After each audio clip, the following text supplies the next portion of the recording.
Commander Jake Harrison stood on the bridge of the Terra Nova, watching the stars through the main viewing screen. His coffee had gone cold hours ago, but he barely noticed. Today was the day humanity would make first contact with an alien civilization. After months of radio signals back and forth, the Intergalactic Council had finally agreed to meet with Earth's representatives. The bridge was quiet except for the soft hum of the ship's systems. Lieutenant Amy Rodriguez sat at her communications console, fingers dancing across the controls as she monitored incoming transmissions. Her dark hair was pulled back in a tight bun, and sweat beaded on her forehead despite the cool air on the bridge.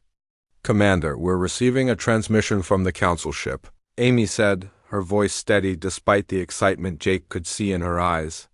"They're requesting permission to begin the formal greeting protocol."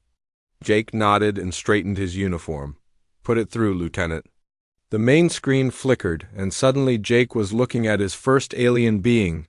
The creature had pale blue skin that seemed to shimmer in the light, and its eyes were large and completely black. It wore what looked like a formal military uniform, though the design was unlike anything Jake had ever seen. "Greetings, human commander," the alien said in perfect English, though its voice had a strange musical quality. "I am Ambassador Zexthal of the Viridian Empire, speaking for the Intergalactic Council. We welcome your species to the galactic community." Jake cleared his throat. "Thank you, Ambassador.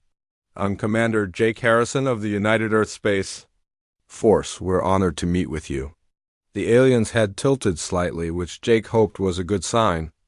"Before we can proceed with formal relations, there are certain protocols that must be observed. All new species must acknowledge and integrate the standard surrender protocol into their military systems. This is for the safety of all galactic civilizations." Amy's fingers paused over her console. She looked at Jake with confusion clear on her face. "Sir, I'm receiving a data packet. It's labeled as surrender protocol documentation." Jake frowned. "Surrender protocol? Can you explain what this involves, Ambassador?" The alien's expression remained neutral, but Jake thought he detected a hint of impatience. "The surrender protocol is a basic safety measure. All civilized species possess these procedures for immediate cessation of hostilities when faced with superior force. It ensures minimal casualties and maintains galactic stability." Captain Lisa Turner, who had been standing quietly near the tactical station, stepped forward. She was a veteran of Earth's colonial conflicts, with graying hair and sharp eyes that missed nothing. "Ambassador, could you be more specific about what these protocols entail?" The alien's large black eyes focused on her. "When confronted by superior military force, the surrender protocol automatically activates. It includes procedures for immediate cessation of all hostile actions, surrender of military assets, and submission of population for processing. This is standard across all known species." Lisa's jaw tightened. Jake could see the muscles in her neck tense. "Processing? Integration into the victor's social structure, relocation as needed, assignment of new roles within the dominant civilization. The surrender protocol ensures this transition occurs smoothly and efficiently." Amy's console beeped urgently. She looked at the display, then at Jake, her face pale. "Sir, our systems are having trouble processing the data packet. The computer keeps returning error messages." Jake moved to look over her shoulder. The screen showed a series of red error codes. "What kind of errors?" "The system can't find any equivalent subroutines. It's like our computers don't know what to do with this information." Amy's voice was tight with frustration. "I've tried running it through every database we have, but nothing matches." Colonel Ryan Peters, the Terra Nova's senior military advisor, joined them at the communications station. He was a tall man with close-cropped hair and the bearing of someone who had spent decades in military service. "Let me take a look at this." Ryan studied the data packet for several minutes, his frown deepening. "This is strange." The alien document outlines specific procedures for immediate military surrender, but our systems are treating it like it's written in a completely foreign language. The alien ambassador's image flickered slightly on the screen. "Is there a difficulty with the translation systems?" Perhaps your military databases are stored in a different format than anticipated. Jake looked at Lisa, who shook her head slowly. Sir, I've been through every major military engagement in human history. We have records of strategic retreats, tactical withdrawals, negotiated ceasefires, but nothing like what this document describes. What do you mean? Jake asked. This surrender protocol assumes that when faced with superior force, a military unit will automatically cease all resistance and submit to the enemy's will. It's not just about stopping the fight, it's about complete submission. Lisa's voice carried a note of disbelief. I've never seen anything like this in human military doctrine. Amy tried running the data packet through different systems, but each attempt resulted in the same errors. The computer keeps asking for clarification on terms like automatic submission reflex and population processing procedures. It's like these concepts don't exist in our databases. The alien ambassador was still waiting patiently on the screen. Jake realized he needed to respond, but he wasn't sure what to say. Ambassador, we're having some technical difficulties processing your surrender protocol. Could you give us some time to consult our military archives? The alien's head tilted again. Of course, this is sometimes necessary when integrating new species into the galactic community. However, I must stress that acknowledgement of the surrender protocol is mandatory before formal relations can begin. The transmission ended, leaving the bridge in uncomfortable silence. Jake looked around at his crew, seeing the same confusion and concern on every face. Ryan was already pulling up historical military records on his tablet. I'm going to run a comprehensive search through every military database Earth has. There has to be something that matches what they're looking for. Hours passed as Ryan worked through the data. Jake paced the bridge, drinking cup after cup of coffee while his crew ran diagnostics on their systems. Maybe there was a bug in their computers, or perhaps the translation was somehow flawed. Finally, Ryan looked up from his tablet, his face grim. Sir, I've been through everything.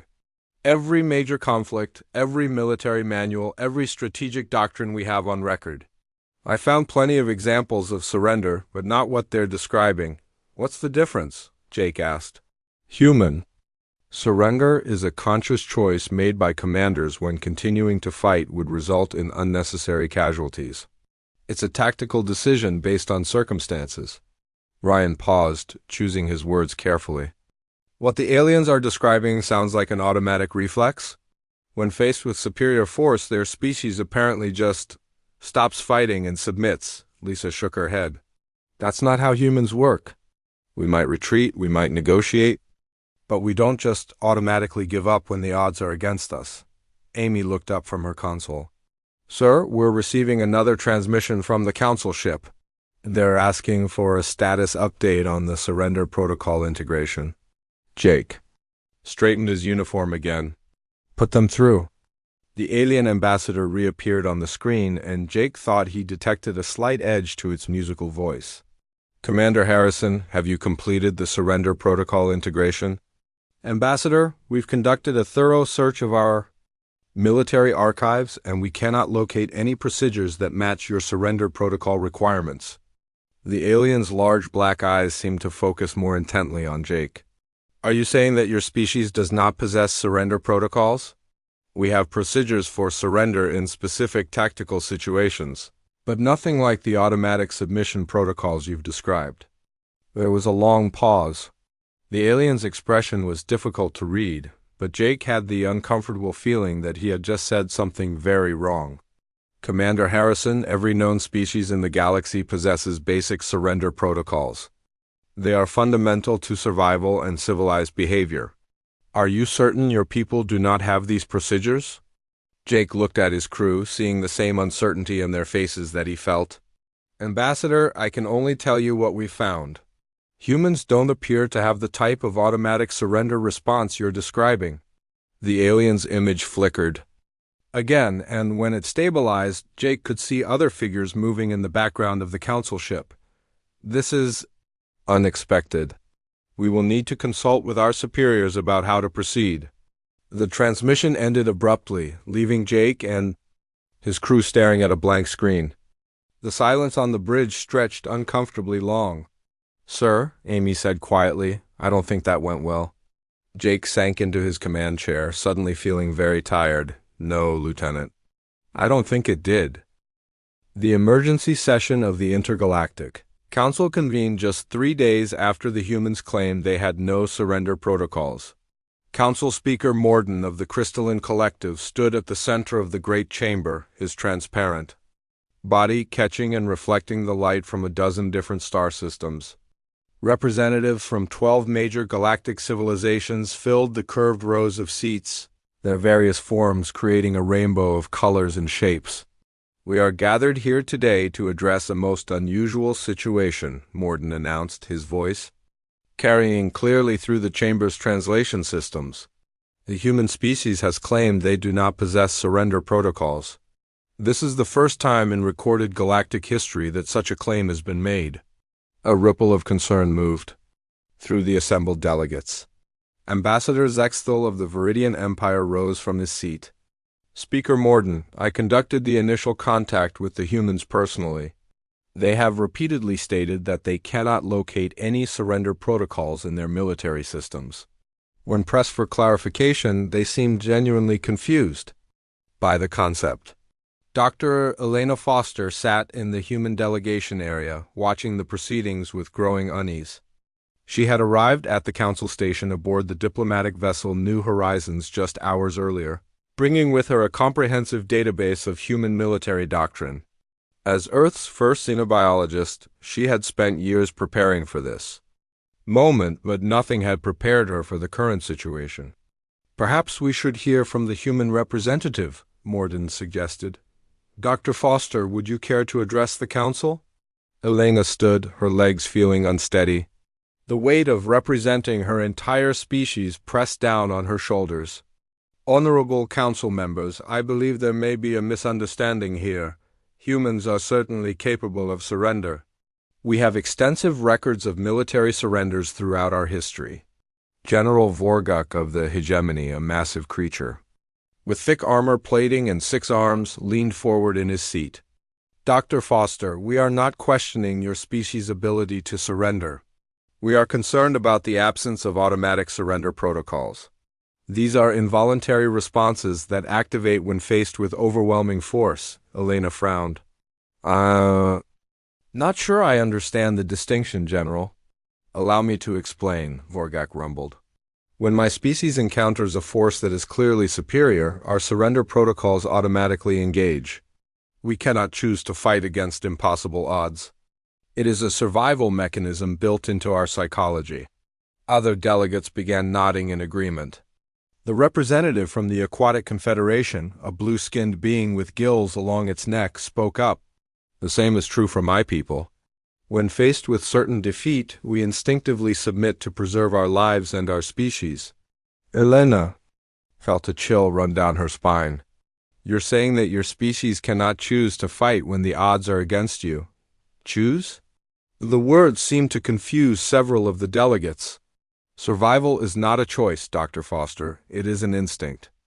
Fighting against overwhelming force is illogical and wasteful. Admiral Katie Brooks, who had been sitting quietly beside Elena, stood up.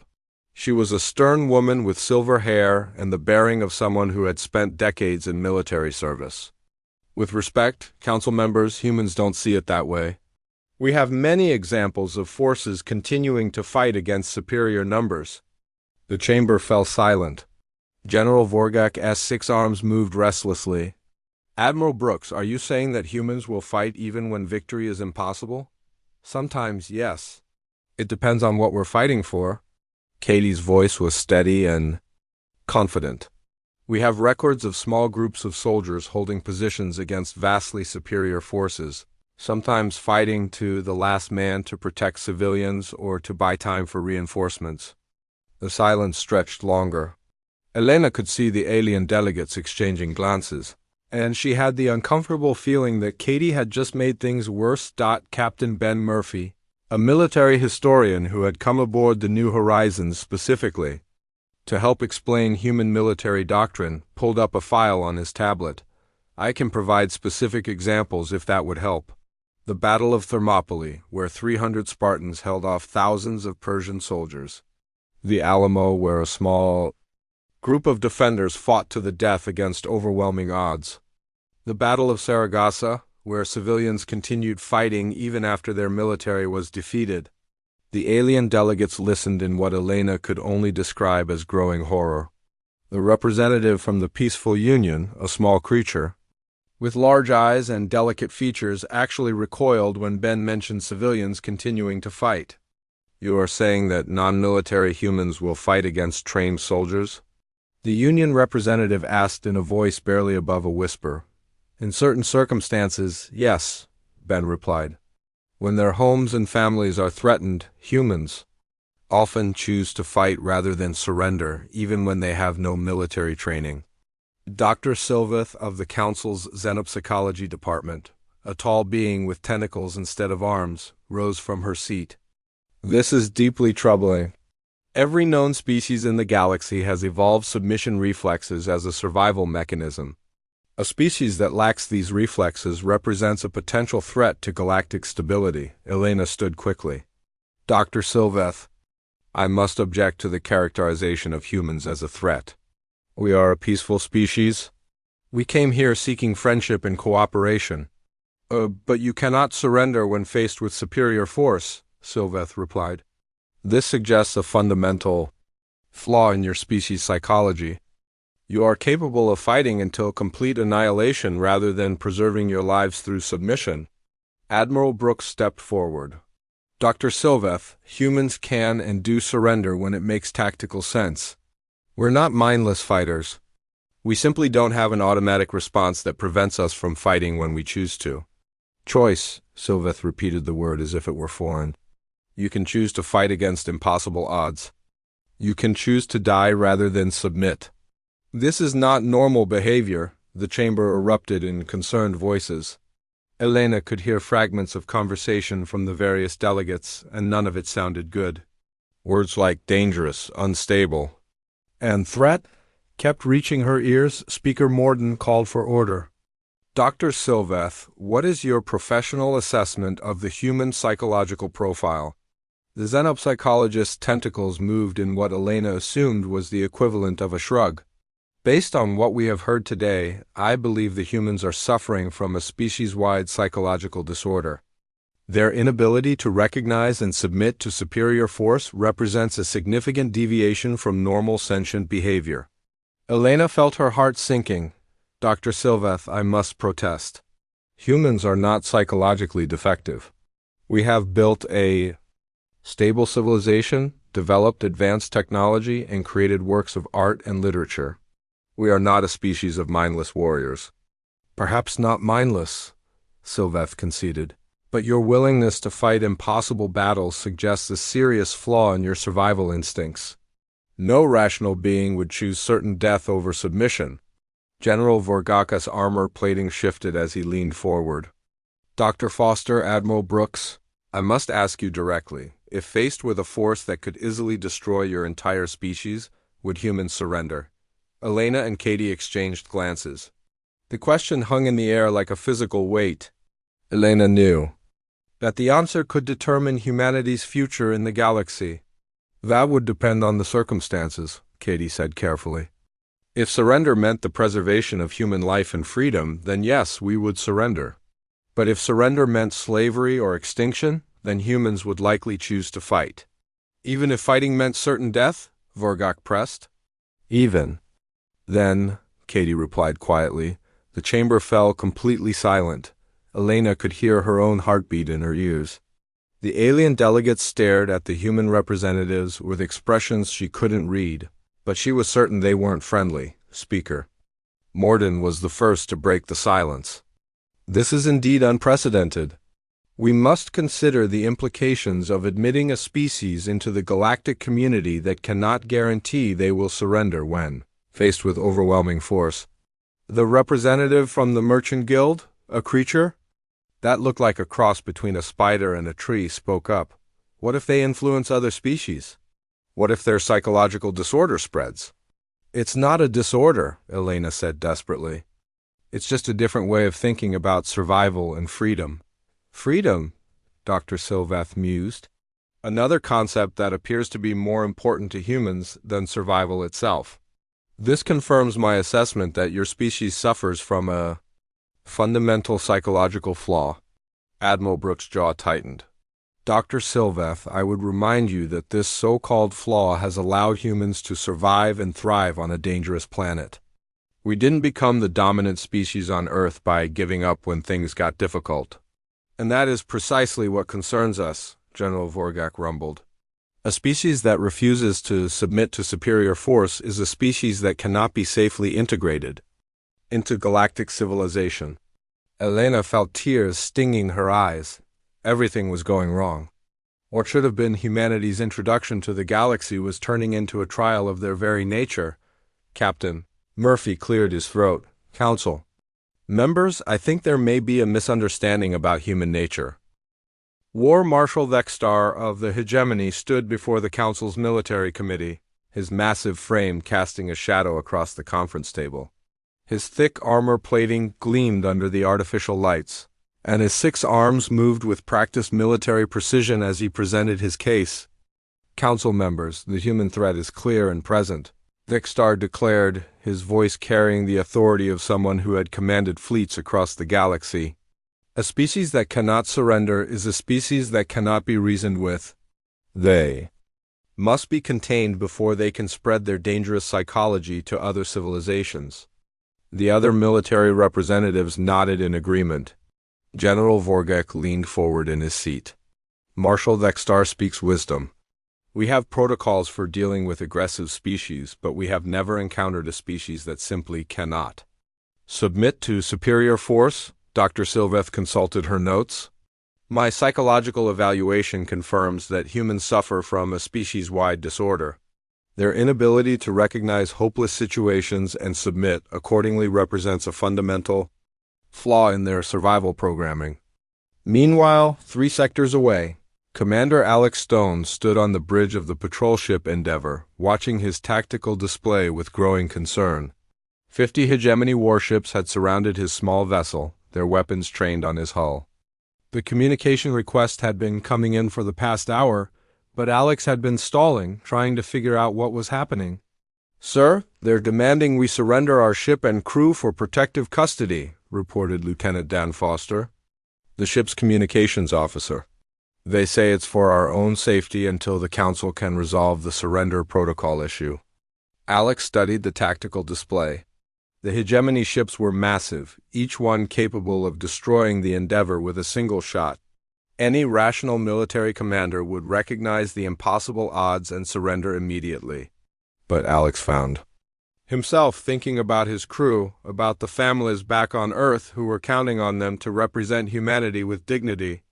Lieutenant Foster, send this message to the Hegemony commander, Alex said quietly. Tell them that the crew of the Endeavour respectfully declines their offer of protective custody. We will return to Earth space immediately. Foster stared at him. Sir, there are 50 of them and one of us. They could destroy us without breaking. A sweat. I know the odds, Lieutenant, send the message. Foster reluctantly transmitted Alex's response. The reply came back within minutes, and Foster's face paled as he read it. Sir, the Hegemony commander says our refusal to surrender confirms their worst fears about human psychology. They're demanding we submit to custody immediately or face the consequences. Alex felt a strange calm settle over him. He had been in dangerous situations before, but never anything like this. Mr. Foster, send this message. The Endeavour is a peaceful vessel on a diplomatic mission. We have committed no crimes and will not submit to unlawful detention. We are returning to Earth space. On the Hegemony command ship, Fleet Commander Zergak read the human response with growing disbelief. They refuse to surrender even when facing 50 warships. This confirms everything Marshal Vextar warned us about. His tactical officer, a younger Hegemony soldier, looked confused. Sir, perhaps they don't understand the situation.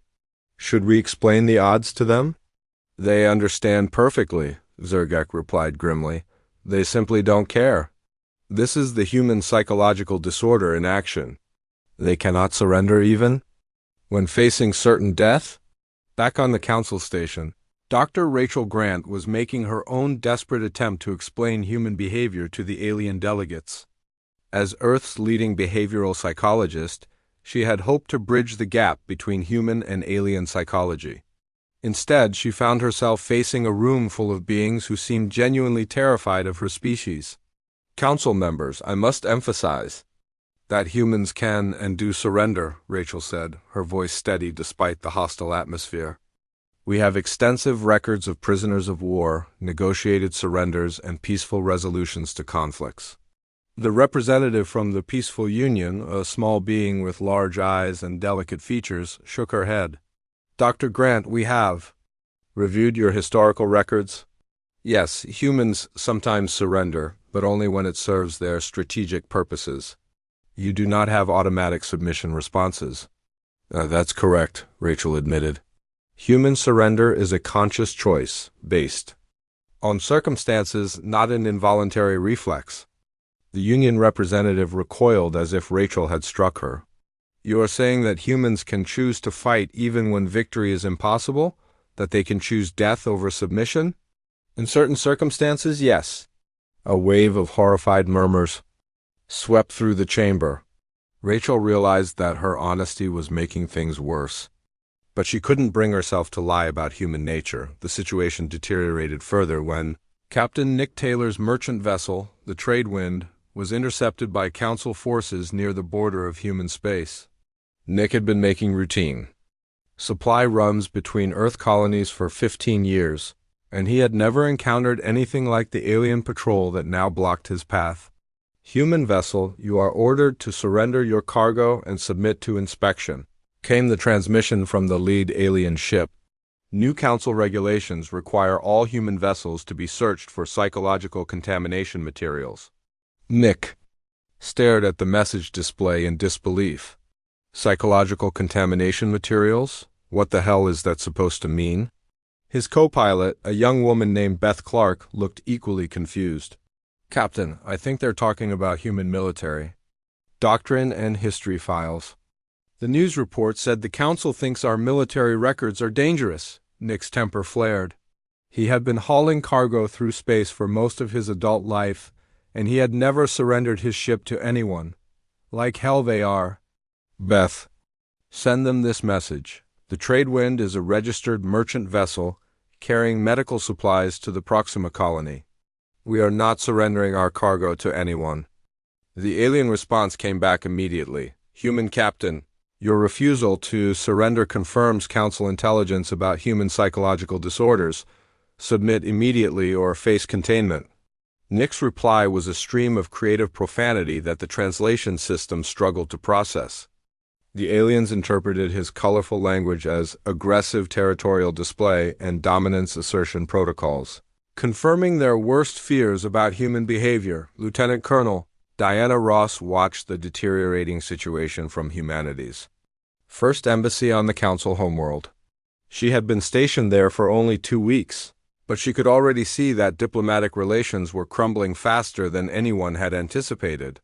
Colonel Ross, we need to evacuate the embassy staff, urged Dr. Kevin Martinez, the embassy's chief medical officer. The local population is getting increasingly hostile toward humans. Diana looked out the embassy windows at the crowds gathering in the streets below. Alien protesters carried signs with messages like, "Contain the humans and protect Galactic." Sanity. The fear in their faces was unmistakable. We can't evacuate yet, Diana replied. If we leave now, it will look like we're abandoning diplomacy. That will only make things worse. A communication from Earth Command arrived on Diana's secure terminal. The message was brief but alarming. Council forces have demanded surrender of all human vessels in their territory. Multiple ships refusing to comply, situation escalating rapidly. Diana rubbed her temples, feeling a headache building. She had served in 3 different colonial conflicts, but nothing had prepared her for this. The humans weren't fighting the aliens. They were simply refusing to surrender their ships and crews to what they saw as unlawful detention. But to the aliens, this refusal looked like aggressive defiance. Dr. Martinez brought her another report. Colonel, the Council's Psychology Department has issued a statement. They're claiming that humans suffer from a collective mental illness that makes them incapable of rational behavior in the face of superior force. Mental illness? Diana couldn't keep the anger out of her voice. We're not mentally ill. We're just not programmed to give up automatically. That's exactly what they find so frightening, Martinez replied. Every other species in the galaxy has evolved automatic submission responses. When faced with overwhelming force, they instinctively surrender to preserve their lives. Humans don't have that response. Diana thought about her own military training. She had been taught to fight smart, to know when to retreat and when to stand firm. But she had never been taught to automatically surrender when facing superior odds. The very concept seemed alien to her. Dr. Martinez, contact Earth Command. Tell them we need emergency diplomatic reinforcements. And tell them to be prepared for the possibility that the Council might declare humans a threat to Galactic security. Back in space, Commander Alex Stone was still facing the 50 hegemony warships. His crew had been at battle stations for hours, but no shots had been fired. The aliens seemed as confused by the situation as the humans were. Sir, the hegemony commander is requesting to speak with you directly, reported Lieutenant Foster. Alex nodded. Put him through. The main screen flickered, and Alex found himself looking at a massive alien warrior. Fleet Commander Zergak's 6 arms moved restlessly as he spoke. Human Commander, I do not understand your behavior. You are outnumbered. 50-1. President Karen Davis stood before the emergency session of the United Earth Council, her face grim as she addressed the assembled representatives from every nation and colony. The massive chamber in Geneva was packed with diplomats, military leaders, and scientists, all waiting to hear how humanity would respond to the galaxy's ultimatum. Fellow citizens of Earth, Karen began, her voice carrying clearly through the chamber's sound system. 3 days ago, the Intergalactic Council declared our entire species mentally defective because we refused to surrender properly. They have quarantined our solar system and demanded that we submit to psychological modification to correct what they see as a dangerous flaw in our nature. A murmur of anger rippled through the chamber. The representative from the Mars colonies, a weathered man named Robert Kim, stood up. Madam President, are we seriously being told that our refusal to give up automatically makes us insane? That appears to be their position, Karen replied. According to their psychologists, every civilized species in the galaxy has evolved automatic surrender responses. When faced with superior force, they instinctively submit to preserve their lives. They view our ability to choose continued resistance as a fundamental defect. General Paul Martinez, Chief of Staff of the Earth Defense Force, rose from his seat near the front of the chamber. He was a stocky man with graying hair and the bearing of someone who had spent 40 years in military service. Madam President, what are our options? Karen's expression hardened. The Council has given us 3 choices. We can submit to psychological modification to install artificial surrender protocols in our population. We can remain quarantined in our solar system indefinitely. Or we can be forcibly relocated to a remote system where we cannot influence other species. The chamber erupted in angry voices. The representative from the European Union, Dr. Lisa Wagner, called for order. This is absurd. They're asking us to fundamentally alter human nature because they're afraid of us. That's exactly what they're asking, Karen confirmed. The irony is not lost on me that they want us to surrender our very identity because we won't surrender properly. General Martinez stepped forward. Madam President, I recommend immediate mobilization of all Earth Defense Force assets. We may not be able to win a war against the entire galaxy, but we can make them understand that humans don't accept ultimatums. Captain Jennifer Walsh, commander of the Orbital Defense Platform Aurora Station, spoke up from the military section. General, Martinez is right. My crews are already refusing to stand down despite Council demands. The alien ships surrounding our system keep ordering us to surrender our weapons, and we keep telling them no. Dr. Susan Lee, The Secretary of Science and Technology looked worried. General, Captain Walsh, we're talking about facing the combined military might of dozens of alien civilizations. The technological gap alone could be insurmountable. Maybe, Martinez replied, but that's never stopped humans before. We didn't become the dominant species on Earth by giving up when the odds were against us. Karen nodded slowly. Dr. Lee, I want you to coordinate with our best scientists and engineers. If we're going to face this threat, we need every advantage we can get. Commander Steve Johnson, who had just returned from a patrol near the edge of the solar system, entered the chamber and was quickly brought to the front. His uniform showed the strain of the past few days, and his eyes held the look of someone who had seen too much. Commander Johnson, report, General Martinez ordered.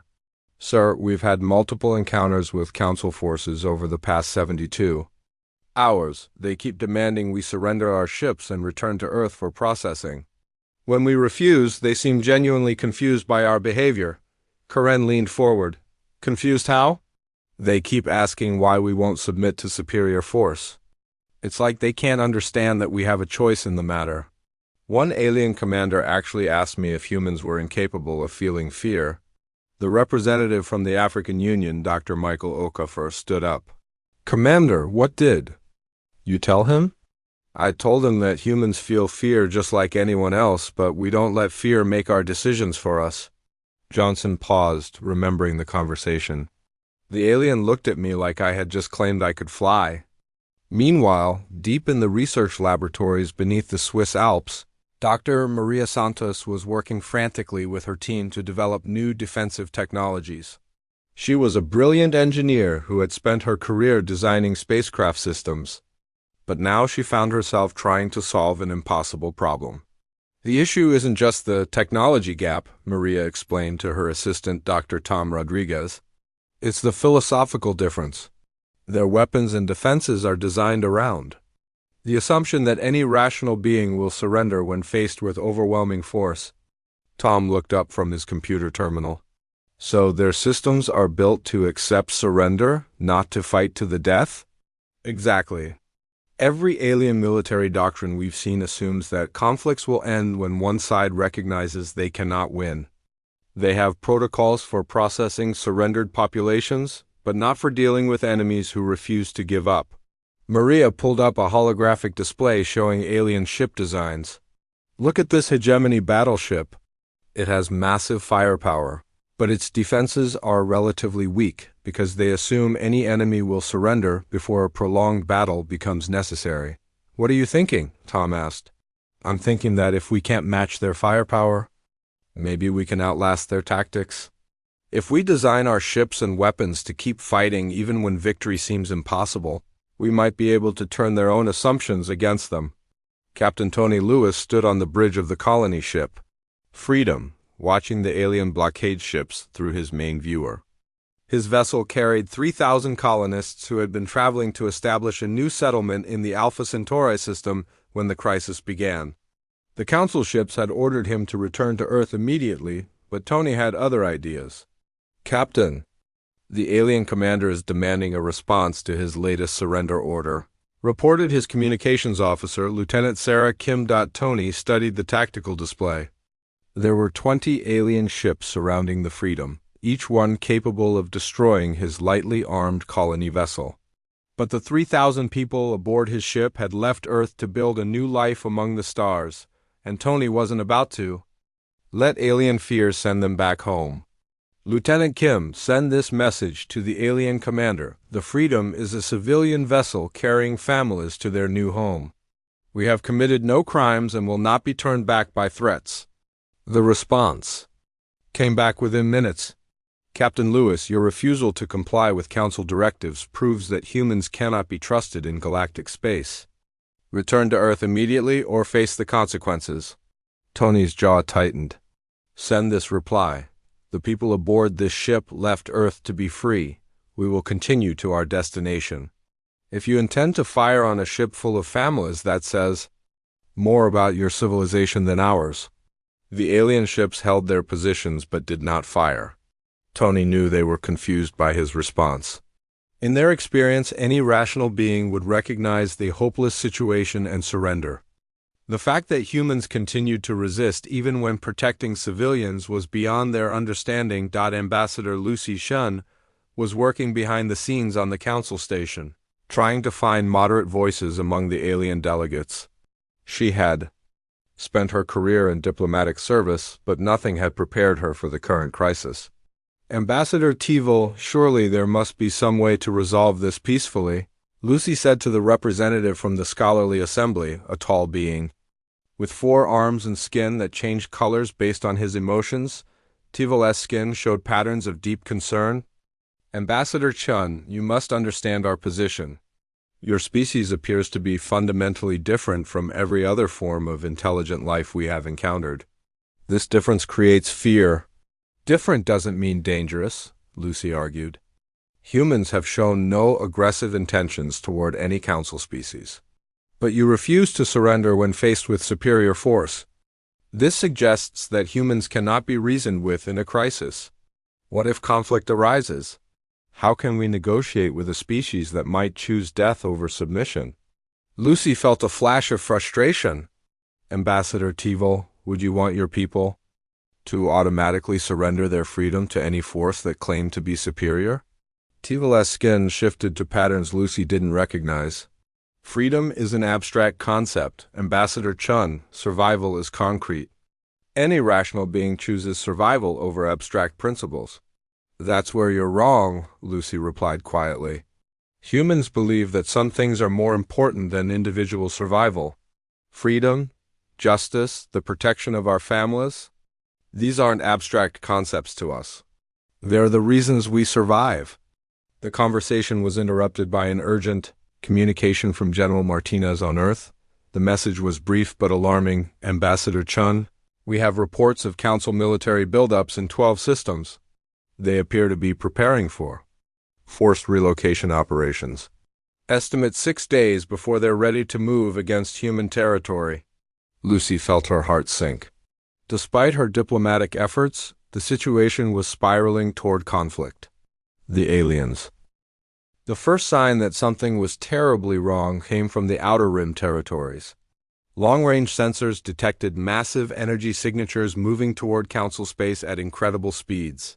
Fleet Admiral Zergak of the Hegemony was reviewing attack plans for the human quarantine operation when the emergency alert reached his command ship. Admiral, we're receiving distress signals from the Kepler Defense Station, reported his communications officer, a young soldier whose voice carried barely controlled panic. They say they're under attack by unknown vessels. Zergak's 6 arms moved to different control panels as he pulled up the tactical display. What he saw made his blood run cold. Hundreds of dark ships were sweeping through the outer systems, leaving nothing but debris in their wake. Those are Devourer ships, whispered his tactical officer, an old veteran who had studied ancient military history. But that's impossible. The Devourer fleet was destroyed thousands of years ago. Zergak stared at the display in growing horror. The Devourers were a mechanized swarm that had consumed 3 entire civilizations before mysteriously disappearing from galactic history. Every species had surrender protocols specifically because of what the Devourers had done to those who could not submit quickly enough on the Council station. Emergency alarms were blaring as representatives rushed to the main chamber. Speaker Morden stood at the center of the room, his crystalline form reflecting the red warning lights that bathed the chamber. Council members, we face a crisis unlike any in recorded history.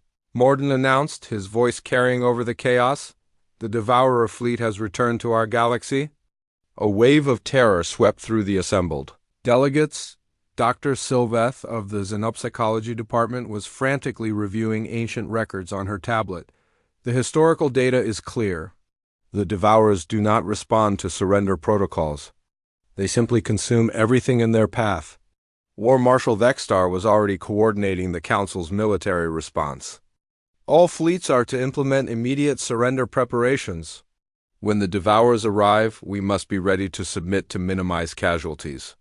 But even as the words left his mouth, Vexstar knew they were meaningless. The Devourers had never accepted Surrender. They had consumed the peaceful Union's predecessors despite their immediate submission.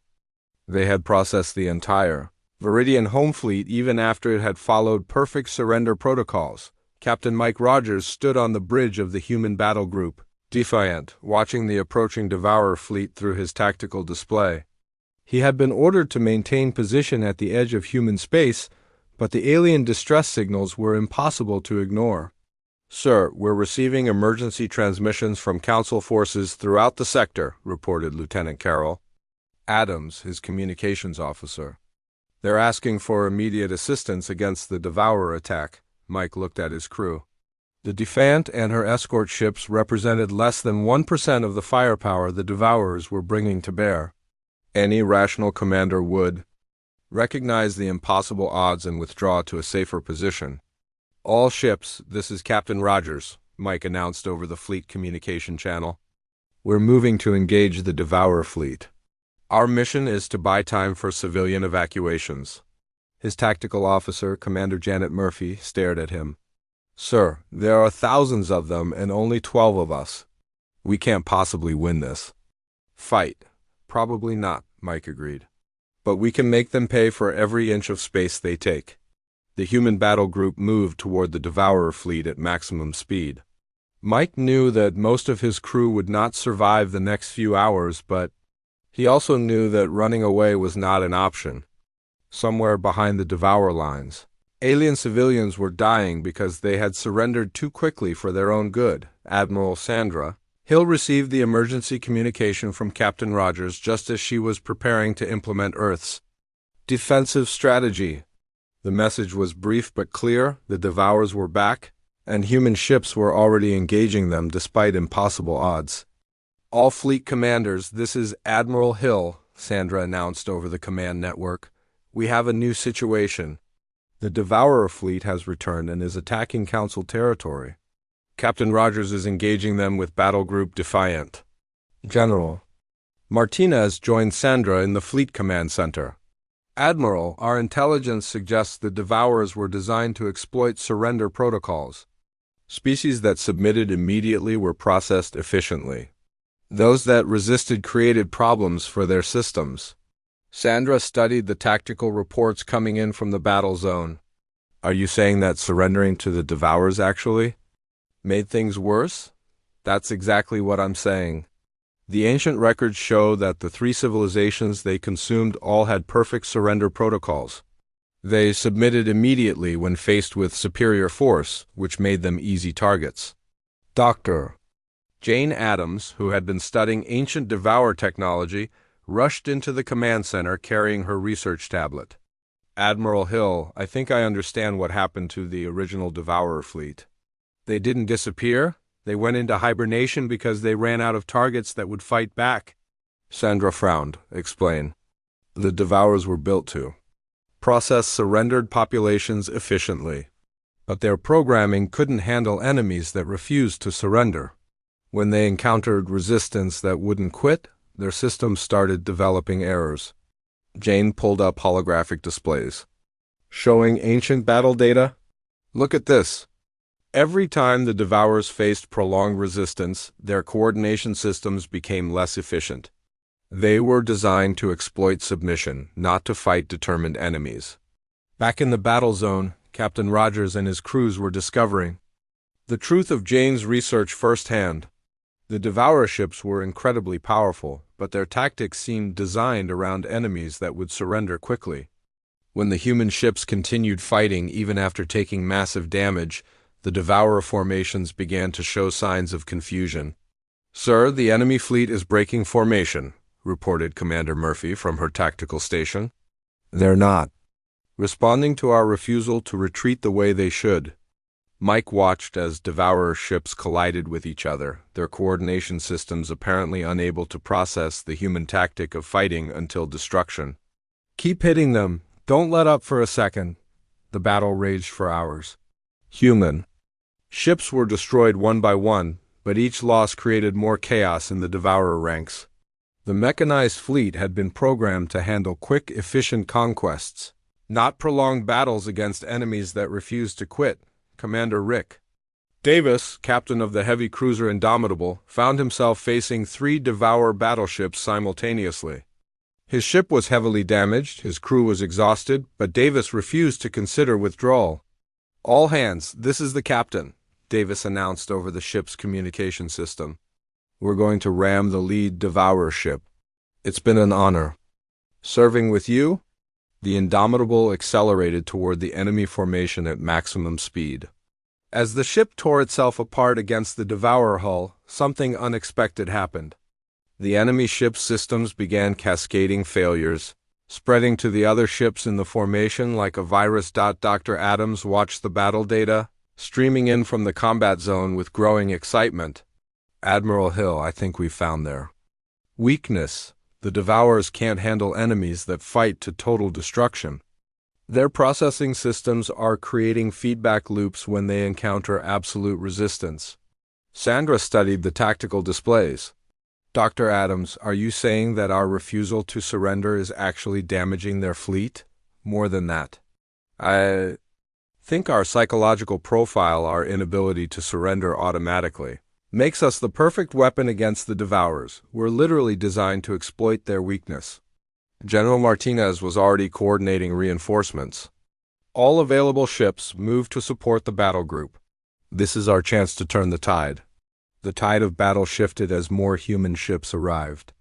Each vessel that fought to destruction created more system failures in the Devourer fleet. The mechanized swarm that had terrorized the galaxy for millennia found itself facing an enemy it had never been designed to fight, one that simply would not quit. Admiral Hill coordinated the final assault personally. "All ships, target the Devourer command vessel. We end this here and now." The combined human fleet, reinforced by alien ships that had learned to fight without surrender protocols, converged on the massive Devourer mothership. The enemy vessel was heavily defended, but its systems were already showing signs of the cascade failures that had plagued the entire fleet. "Commander." Davis's sacrifice aboard the Indomitable had shown the way. When the final assault began, every human captain knew what was expected. They would fight until their ships were destroyed, creating system errors that would spread throughout the enemy network. The Devourer mothership died in a cascade of explosions. As its processing systems collapsed under the weight of trying to understand enemies that chose destruction over surrender, the rest of the fleet shut down moments later, their collective consciousness unable to cope with the logical paradox of beings that preferred death to submission. In the aftermath, the galaxy was transformed. The Intergalactic Council, humbled by their near destruction and saved by the very trait they had feared, officially apologized to humanity.